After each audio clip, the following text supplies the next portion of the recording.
রাসূল সাল্লাল্লাহু আলাইহি সাল্লাম সূর্য ঢোলার সাথে সাথে তিনি 4 রাকাত সালাত আদায় করতেন। তিনি বলেন এইটা একটা সময়, সূর্য ঢোলার সাথে সাথে আকাশের সব দরজা খুলে দেওয়া হয়। আনা উহিব্বু, আমার মন চাই, আমার মন চাই আয়াসাদা লিয়া আমালুন সালেহ, আমার কিছু ভালো নেকি উপরে চলে যাক, আমার কিছু ভালো আমল উপরে চলে যাক, যার কারণে আমি জোহরের সুন্নাত ছাড়াই সূর্য ঢোলার সাথে সাথে 4 রাকাত সালাত আদায় করিনি। কেন? এখন দরজা খুলে দেওয়া হয়েছে। আবু হুরায়রা রাদিয়াল্লাহু তাআলা আনহু বলেন রাসূল সাল্লাল্লাহু আলাইহি ওয়াসাল্লাম বলেছেন, এজা নুদিয়া লিস-সালাহ ফতিহাত আবওয়াবুস সামাই, যখন সালাতের জন্য আজান দেওয়া হয় তখন আকাশের দরজা খুলে দেওয়া হয়।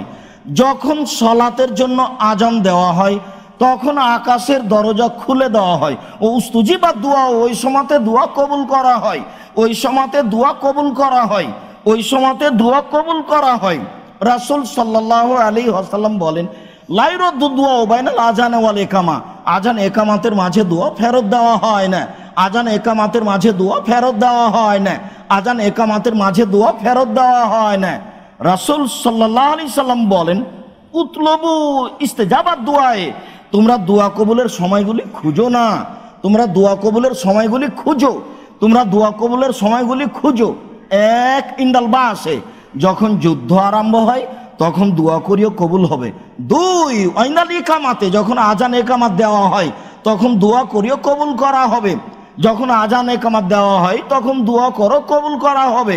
ইন্দাল মাতারে, যখন বৃষ্টি হয় তখন তোমরা আল্লাহর কাছে প্রার্থনা করো কবুল করা হবে। সম্মানিত মসজিদের মুসল্লি, জরুরিভাবে আপনাকে এখানে একটা কথা বলতে চাচ্ছি আল্লাহ ভীতির আলোচনায়।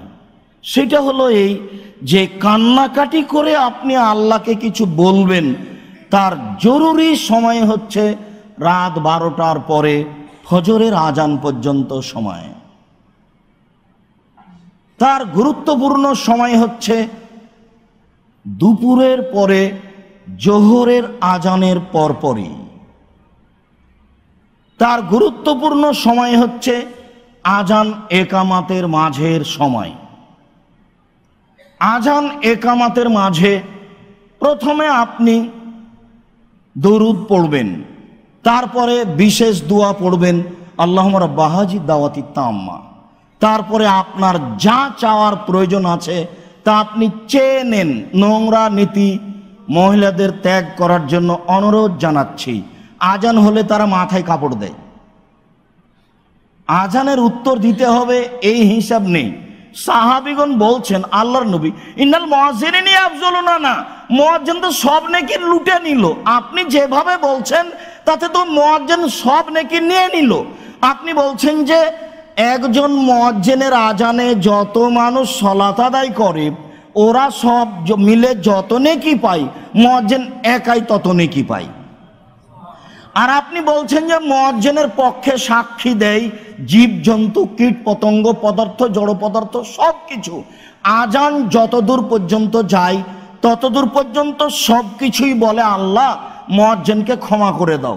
লাঠিও বলে আল্লাহ মুয়াজ্জিনকে ক্ষমা করে দাও, ফ্যানটাও বলে আল্লাহ মুয়াজ্জিনকে ক্ষমা করে দাও। আপনি যেভাবে বলছেন মুয়াজ্জিন তো সব কিছুই নিল, তো আমাদের কি?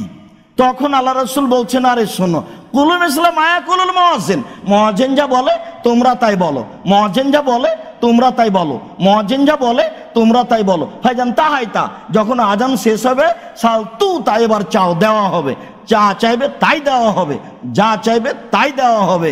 সাথে সাথে আজানের উত্তর দিবে। আজান যখন শেষ হয়ে যাবে এবার তোমার যা চাওয়ার ইচ্ছা তাই চাও।